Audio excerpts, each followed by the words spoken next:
Namaste friends, SIR নিয়ে আরও একখানি ভিডিও।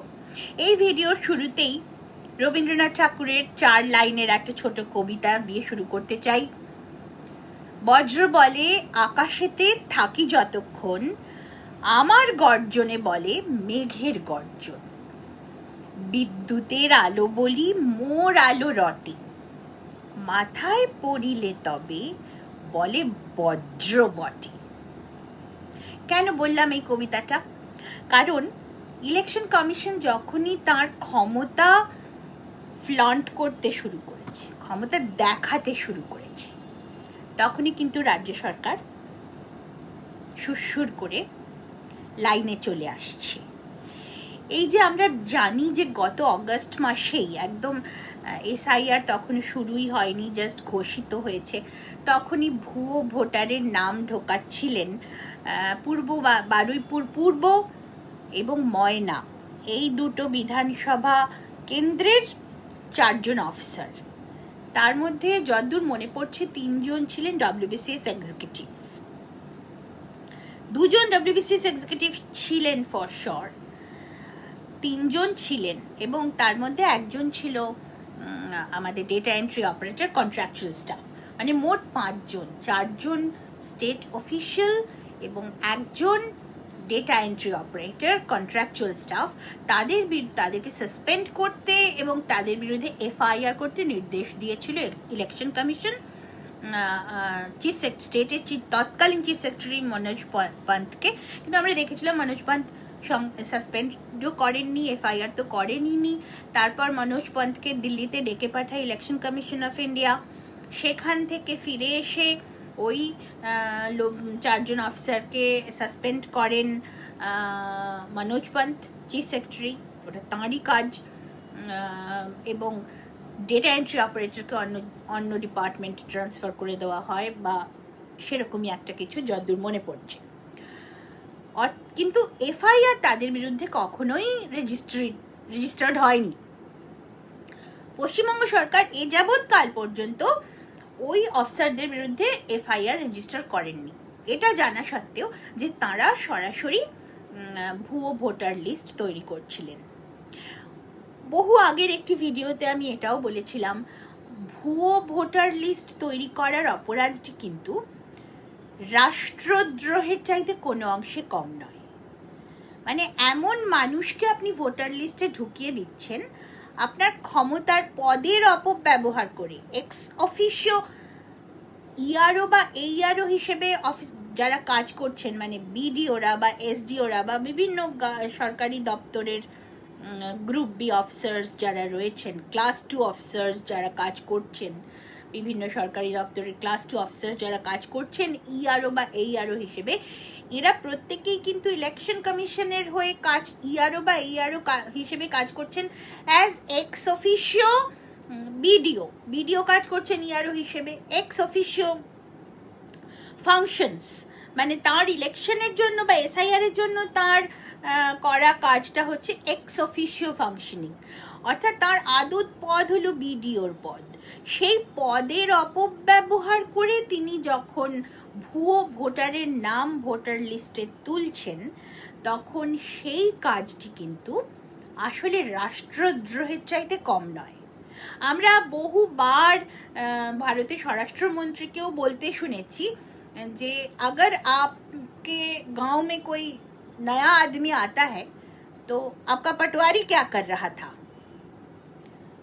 অনুপ্রবেশের জন্য রাজ্য যেহেতু কেন্দ্র সরকার পশ্চিমবঙ্গ সরকারকে সম্পূর্ণভাবে দায়ী করে এবং পশ্চিমবঙ্গ সরকারই দায়ী, তাতে কোনো সন্দেহ আমাদের নেই। কারণ যদি পশ্চিমবঙ্গ সরকার দায়ী না হতো তাহলে ওই যে 450 কিলোমিটার যে খোলা বর্ডার এখনো রয়ে গিয়েছে, বারংবার বলা সত্ত্বেও এবং শেষ পর্যন্ত ক্যালকাটা হাইকোর্টের অর্ডার থাকা সত্ত্বেও, ক্যালকাটা হাইকোর্টের চিফ জাস্টিসের বেঞ্চ সরাসরি পশ্চিমবঙ্গ সরকারকে নির্দেশ দিয়ে দিয়েছে যে জমি হস্তান্তর করতে হবে কেন্দ্রীয় সরকারকে ফেন্সিং এর জন্য। তৎসত্ত্বেও যখন মমতা বন্দ্যোপাধ্যায় নানা রকম এলোমেলো কথা বলছেন যে আগে আমাদেরকে আগের মতন বিএসএফ এর জুরিসডিকশনকে 50 কিলোমিটার থেকে কমিয়ে আগে আপনারা 15 কিলোমিটার করুন, তারপরে আমরা জমি দেব, এই ধরনের কথাবার্তা যখন আদালতের রায়ের পরেও তারা বলছেন, তখন স্পষ্টই বোঝা যাচ্ছে যে পশ্চিমবঙ্গ সরকারই অনুপ্রবেশের পেছনে আসল শক্তি। পশ্চিমবঙ্গ সরকারই অনুপ্রবেশ চাইছে, সেই কারণেই তারা জমিও দিচ্ছে না, ফেন্সিংও চাইছে না। এবং সত্যি কথা বলতে কি, কেন্দ্রীয় সরকার যখনই পশ্চিমবঙ্গ সরকারকে অনুপ্রবেশের জন্য দায়ী করেছে, তখনই পশ্চিমবঙ্গ সরকার পাল্টা দায়টা কিন্তু কেন্দ্রীয় সরকারের উপর চাপিয়ে দিয়েছে, কারণ বিএসএফ কেন্দ্রীয় সরকারের নিয়ন্ত্রণাধীন একটি ফোর্স, ফলে ওই অনুপ্রবেশকে বিএসএফ এর ব্যর্থতা হিসেবে দেখিয়ে দিয়েছে পশ্চিমবঙ্গ সরকার। তারই উত্তরে আমরা স্বরাষ্ট্রমন্ত্রীকে একাধিকবার বলতে শুনেছি যে अगर हम मान भी लेते हैं कि बीएसएफ का फेलियर हो गया, कहीं पे कोई भी जगह पर फेलियर हो गया, तो आपका पटवारी क्या कर रहा था? तो ये पटवारी মানে হচ্ছে বিডিও। এটা কিন্তু সত্যি যে বিডিওর যে ফাংশনস, সেটা বিডিও আসলে অনেক লোয়ার একটা পোস্ট, যেটা এখানে ডব্লিউবিসিএস এক্সিকিউটিভদেরকে দেওয়া হয়, তারা শুরু করেন বিডিও থেকে। কিন্তু বাকি ভারতবর্ষে বিডিও একটা অত্যন্ত নিচু পোস্ট, সরকারি পোস্ট কিন্তু নিচু পোস্ট, সেটাকেই পাটোয়ারি বলা হয়, এবং এটা বিডিওরই দায়িত্ব। তো এই গোটা বিডিওরা কিন্তু পশ্চিমবঙ্গের ভুয়ো ভোটার লিস্টের সম্পূর্ণ দায় বিডিওদের। বিডিওরা এক ধার থেকে ভুয়ো ভোটার লিস্ট তৈরি করেছে, এবং সেই অপরাধটা রাষ্ট্রদ্রোহের চাইতে কোনো অংশে কম নয়।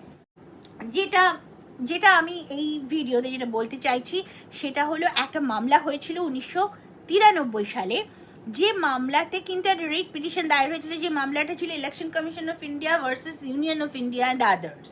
প্রশ্নটা ছিল যে ইলেকশন, যে সমস্ত অফিসিয়ালরা ইলেকশন ডিউটি করবেন, এসআইআর বা ইলেকশনের কাজ করবেন, সেই সমস্ত অফিসিয়ালদের উপর ইলেকশন কমিশনের ক্ষমতা কতটা থাকতে পারে। তো সেই সংক্রান্ত জাজমেন্টটা সুপ্রিম কোর্ট দিয়েছিল 2000 সালে। 1993 সালের মামলা, শেষ পর্যন্ত জাজমেন্ট এসেছিল 2000 সালে, এবং তাতে সুপ্রিম কোর্ট সেটাকে supreme court by its order dated 21/9/2000 মানে 21 September disposed of the said petition in terms of the settlement between the Union of India and the Election Commission of India. The said terms of settlement are as under, মানে একটা কতগুলো terms of settlement তৈরি করে দিয়েছিল, supreme কোর্টের order ছিল। সেই order অনুযায়ী the disciplinary functions of the Election Commission over officers, staff and police deputed to perform election duties shall extend to a suspending any officer or official or police personnel for insubordination or dereliction of duty. যে কোনো অফিসারকে, যে কোনো অফিসিয়ালকে, অর্থাৎ যে কোনো পদমর্যাদার অফিসিয়ালকে অথবা যে কোনো অফিসারকে, suspending any officer or official or police personnel for insubordination or dereliction of duty, অর্থাৎ ইনসাবঅর্ডিনেশন করলে, কথা না শুনলে অথবা কর্তব্যে অবহেলা করলে যে কোনো অফিসারকে সাসপেন্ড করতে ইলেকশন কমিশন পারবে। Substituting any officer or official or police personnel by another such person and returning the substituted individual to the cadre to which he belongs with appropriate report on his conduct.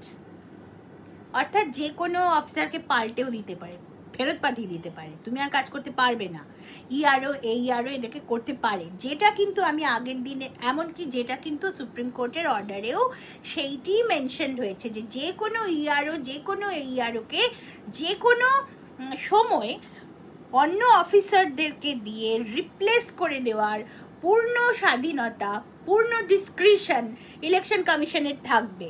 এবং সেই কারণেই আগের supreme কোর্টের অর্ডারের পর আমি একটা ভিডিওতে বলেছিলাম, যারা বলছিলেন যে পূর্ণ ক্ষমতায় ইআরওরাই শেষ কথা বলবেন বলে দিয়েছে supreme court, and I said যে যারা নিজেরাই যে কোনো সময় রিপ্লেসড হয়ে যেতে পারে, অ্যান্ড সুপ্রিম কোর্টের অর্ডারে সেটা পরিষ্কার লেখা আছে যে ইয়ারোরা যে কোনো সময় রিপ্লেসড হয়ে যেতে পারে। ইলেকশন কমিশন চাইলেই ইলেকশন কমিশন তাদের পছন্দের কোনো অফিসারকে দিয়ে, যাদেরকে ডেপিউট করা হয়েছে স্টেটের দ্বারা ইলেকশন ডিউটির জন্য, তাদের যে কোনো একজনকে দিয়ে যে কোনো ইয়ারোকে যে কোনো সময় রিপ্লেস করে দিতে পারে। এটা সম্পূর্ণ ইলেকশন কমিশনের ডিসক্রিপশন, সুপ্রিম কোর্টের অর্ডারেও সেটা মেনশনড আছে। তখন অনেক লোক আমাকে বলেছিলেন যে আপনি রেস্ট নিন, আপনি কিছু বুঝতে পারছেন না। তো আমারও বেশ মজা লেগেছিল কমেন্টগুলো। এরকম কমেন্ট করবেন, আমার কোনো আপত্তি নেই, কিন্তু আপনারা একটুখানি পড়ে নেবেন যে এই যে আজ একটা আছে, একটা government of India ministry of personnel public grievances and pensions, department of personnel and training, New Delhi, dated 7th November 2000। 7ই নভেম্বর 2000-এর একটা অর্ডার আছে, গভর্নমেন্ট অফিস মেমোরেন্ডাম বের করেছিল, যার মধ্যে বলা আছে যে সুপ্রিম কোর্ট কোন কোন টার্মস অফ সেটেলমেন্ট দিয়েছিলেন। সুপ্রিম কোর্টের অর্ডারে কী কী মেনশন ছিল। 1993-এর মামলা 2000-এ তার ফয়সালা হয়, এবং তাতে সুপ্রিম কোর্ট যেটা বলে দেয় যে ইলেকশন ডিউটি যে সমস্ত অফিসাররা করছেন তাদের যে কোনো লোককে, যে কোনো অফিসার, যে কোনো অফিসিয়াল, যে কোনো পুলিশকে যে কোনো সময় সাসপেন্ড করে দেওয়া এবং তাদেরকে সাবস্টিটিউট করে দেওয়ার ক্ষমতা কিন্তু এই ইলেকশন কমিশনের আসলে থাকছে, ইলেকশন কমিশনের আছে। ফলে এইবার যদি যেটা মানে অর্থাৎ আমরা দেখতে পাচ্ছি যে ইলেকশন কমিশন যখন এই ক্ষমতাটা তাদের ছিল প্রথম থেকেই, কিন্তু প্রথম থেকে তারা তাদের ক্ষমতাটা দেখায়নি। এবার আমরা জানি যে ভদ্রতা বলে যে ক্ষমতা থাকলেই যে সেটা প্রয়োগ করতে হবে তার কোনো মানে নেই, বরঞ্চ ক্ষমতা প্রয়োগ করার আগেই যদি সবাই নিয়ম মেনে কাজটা করেন, সকলে যদি সাংবিধানিক প্রোটোকল মেনে কাজ করেন, তাহলে কাউকেই কিন্তু পাওয়ার ফ্লন্ট করতে হয় না। আমরা কিন্তু পাওয়ার ফ্লন্ট করা আমরা কিন্তু পছন্দ করি না। দেখবেন নিয়ম হচ্ছে যে যেটাকে বলা হয় পরস্পরের পৃষ্ঠকন্দুয়ন, মানে আমিও ভালো কাজ করব, আপনিও ভালো কাজ করবেন, আপনি আপনার জায়গায় ভালো থাকবেন, আমি আমার জায়গায় ভালো থাকবো। এইভাবে পারস্পরিক ভারসাম্য বজায় রেখে কিন্তু সরকারি কাজকর্ম চলে। পুরো আমাদের ভারতের সংবিধান একটা ট্রাইপেড সংবিধান, এক্সিকিউটিভ, জুডিশিয়ারি এবং লেজিসলেচার, এই তেপায়া একটা টেবিলের মতন, এই তিনটে পা কিন্তু পরস্পরের সঙ্গে মানিয়ে গুছিয়ে চলবার কথা সমস্ত, এবং যে সেরকমভাবে কেন্দ্র রাজ্যেরও কিন্তু পরস্পরের সঙ্গে মানিয়ে গুছিয়ে চলবার কথা। এরকম যুদ্ধংদেহী মুডে কিন্তু কখনোই থাকবার কথা নয়। যদি কেউ থাকে তাহলে অফুরন্ত ক্ষমতা কেন্দ্রের হাতেও আছে, ইলেকশন কমিশনের হাতে আছে, যে সেটা এখন দেখাই যাচ্ছে। কিন্তু ইলেকশন কমিশন কি প্রথম থেকেই সেটা ফ্লন্ট করবে? অথচ পশ্চিমবঙ্গের লোকের মানসিকতা হলো ইলেকশন কমিশন কি করছে, কোর্ট কি করছে, কেন্দ্রীয় সরকার কি করছে। পশ্চিমবঙ্গের লোক সবসময় চাইছে যে একে অপরের বিরুদ্ধে এই পাওয়ার ফ্লন্ট করতে থাকুক, যুদ্ধ করতে থাকুক সবসময়। কিন্তু ভদ্রতা কি বলে, ভারতীয় জীবনধারা কি বলে? আমরা পরস্পরের বিরুদ্ধে ক্ষমতা দেখাতে কিন্তু এখানে নেই। আমরা ক্ষমতা প্রদর্শন করব না, ক্ষমতা প্রদর্শন করায় কোনো ক্রেডিট নেই, বরঞ্চ সেটাই কিন্তু লজ্জাজনক। আমাদের এটা কিন্তু বুঝতে হবে। আমরা এটা ভুলে গেছি, কারণ আমরা মার্কসিস্ট শাসন দেখেছি আর কংগ্রেস শাসন দেখেছি, তারা কিন্তু এই ক্ষমতা ফ্লন্ট করায় বিশ্বাসী। কিছু হলো কি হলো না 356, কিছু হলো কি হলো না আর্মি, এই যে বিষয়টা, এটাতে তো কি হয়, এটাতে একটা সংঘাতের বাতাবরণ সবসময় পারসিস্ট করে, এবং যখনই কোনো রাজ্যে একটা সংঘাতের বাতাবরণ পারসিস্ট করবে তখনই কিন্তু মানুষের পারস্পরিক বিশ্বাসটা নষ্ট হয়ে যেতে থাকে। কেউ কাউকে বিশ্বাস করতে পারে না, যেখানে পুরো সমাজটা দাঁড়িয়েই আছে পারস্পরিক বিশ্বাসের উপর। সুতরাং ক্ষমতা ফ্লন্ট করা বা খুব অসভ্যতা করা, এটা তো আমাদের পদ্ধতি হতেই পারে না। ইলেকশন কমিশন কিন্তু এতদিন চাইনি, এবং আমিও আমার বহু ভিডিও, আমাকে যারা শোনেন তারা হয়তো নিশ্চয়ই মনে করতে পারবেন, আমি অনেকবার বলেছি যে আসলে কিন্তু election commission has a reservoir of power. Election কমিশনের ক্ষমতার কোনো শেষ নেই, কিন্তু তার মানে এইটা নয় যে ইলেকশন কমিশন সেই সমস্ত ক্ষমতা প্রয়োগ করবে তবে কাজ করাতে পারবে, তা কেন হবে? কাজটা তো সকলেই নর্মালি স্বাভাবিকভাবে সঠিকভাবে করবেন, এটাই তো হওয়ার কথা। তাই নয় কি? কেন ইলেকশন কমিশনকে ক্ষমতা দেখাতে হবে বা ক্ষমতা প্রয়োগ করতে হবে, তবে গিয়ে আমরা বুঝবো যে হ্যাঁ আমাদেরও বাবা হয়? এটা কেন আমরা এটা কেন করব? তাহলে যদি সত্যি আর এতদিনে চিফ সেক্রেটারি গিয়ে এফআইআর করলেন ওই 4জন অফিসার আর একটা কন্ট্রাকচুয়াল স্টাফের এগেনস্টে, ওই 4জন মানে বদমাইশ অফিসার আমি বলবো, বিকজ আমার মতে কিন্তু এরা সেডিশনের চাইতে কোনো কম অপরাধ করছিল না। এবং আবারও দেখবেন যারা আমার আগের ভিডিওটা শুনেছেন, দেখুন পূর্ব বারুইপুর, সেটাও বারুইপুর পূর্ব, সেটাও কিন্তু সেই রোহিঙ্গা অধ্যুষিত একটি বিধানসভা, এবং সেটাও কিন্তু সেই সীমান্তবর্তী এক অর্থে বলতে গেলে। সুতরাং যেখানে যত ইআরও এইআরওরা সমস্ত ম্যানিপুলেটিভ কার্যকলাপ করছে, সেগুলোর সঙ্গে সীমান্তের একটা সংযোগ রয়েছে, যেটা আমার আগের ভিডিওর বিষয়বস্তু ছিল, আপনারা হয়তো শুনেছেন। তো কিন্তু শেষ পর্যন্ত তাদের বিরুদ্ধে এফআইআরটা করতেই হলো। তাহলে এতদিন করলেন না কেন? সেই তো আপনারা জল খেলেন, গুলিয়ে গুলিয়ে খেলেন, ব্যাপারটা তো এটাই। অর্থাৎ আপনারা কেন করলেন এখন এফআইআরটা? আজকে 6টার সময়ের খবর, আজকে বিকেলবেলা এফআইআর হলো। কেন হলো? কারণ আজকেই শেষ দিন ছিল এফআইআর করার, এবং তার আগেই ইলেকশন কমিশন 7জন অফিসারকে সরাসরি সাসপেন্ড করে ইলেকশন কমিশন আপনাদেরকে বুঝিয়ে দিল যে আপনাদের বিরুদ্ধেও অ্যাকশন নিতে পারে ইলেকশন কমিশন। আপনারা ভাবছিলেন যে ইলেকশন কমিশনে কোনো ক্ষমতা প্রয়োগ করবে না, কারণ কেন্দ্রীয় সরকার ক্ষমতা প্রয়োগ করে না বলে। কেন্দ্র সরকার ক্ষমতা প্রয়োগ করে না। কংগ্রেস গভর্নমেন্ট হলে অনেকদিন আগেই আপনারা উড়ে যেতেন। কংগ্রেস গভর্নমেন্ট ক্ষমতা প্রয়োগে কোনোদিন হেসিটেট করেনি।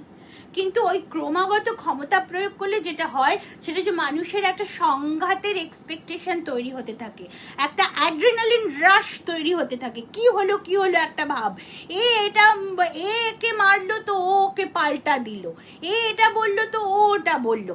এই যে সংঘাতের অ্যাটমসফিয়ার, এটা ক্রিয়েটেড হতে থাকে, একটা অ্যাড্রিনালিন রাশ তৈরি হয় মানুষের মনের মধ্যে, মানুষের রক্তধারার মধ্যে দিয়ে বইতে থাকে। কিন্তু এটা এই এত অ্যাড্রিনালিনের আমাদের কোনো প্রয়োজন নেই। মানুষের সমাজকর্ম এবং দেশ চালানোর কাজটা ঠান্ডা মাথায় ধীরে সুস্থে করবার বিষয়। প্রত্যেকের কাজ করলেই, কেন্দ্রীয় সরকার যে কারণে ক্ষমতা প্রয়োগে, কিন্তু কেন্দ্রীয় সরকারের অফুরন্ত ক্ষমতা আছে, কিন্তু তারা প্রয়োগ করতে চায় না। কিন্তু যেহেতু ইলেকশন কমিশনকে শেষ করতে হবে এসআইআরটা ঠিকঠাকভাবে, ফলে তারাও চাননি কিন্তু ক্ষমতা প্রয়োগ করে। কিন্তু যখন এরা একেবারেই ঠেটা, একেবারে মহা ঢিট, তখন বাধ্য হয়ে ক্ষমতার একটা গ্লিম্পস তারা দেখিয়েছে, তখনই নন্দিনী চক্রবর্তীকে সুরসুর করে করতে তো হলো। তাহলে সেই বলে গাধা জল খায় কিন্তু গুলিয়ে গুলিয়ে খায়। মমতা বন্দ্যোপাধ্যায় এখনো নানা রকম কথা বলে যাচ্ছেন যে ওনাদের চাকরি যাবে না, ওনাদের পদোন্নতি হবে। মানে যাদেরকে ইলেকশন কমিশন সাসপেন্ড করেছে, মুখ্যমন্ত্রী তাদের পদোন্নতির কথা বলছেন। এটাও তো সেই সংঘাতের বাতাবরণটাকেই কন্টিনিউ করা। এবার এদের বিরুদ্ধে তো অফিশিয়াল ডিপার্টমেন্টাল প্রসিজিয়ারের কথা বলেছেন ইলেকশন কমিশন। তো সেই কাজটাকেও তো, সেই ইনস্ট্রাকশনটাকেও তো ইতিমধ্যেই কার্যকরী করা উচিত পশ্চিমবঙ্গ সরকারের। নাকি মুখ্যমন্ত্রীর কথা অনুযায়ী ওনাদের পদোন্নতি করে দেবেন আপনারা? তাহলে তো আপনারাও ডেরিলিকশন অফ ডিউটি করছেন।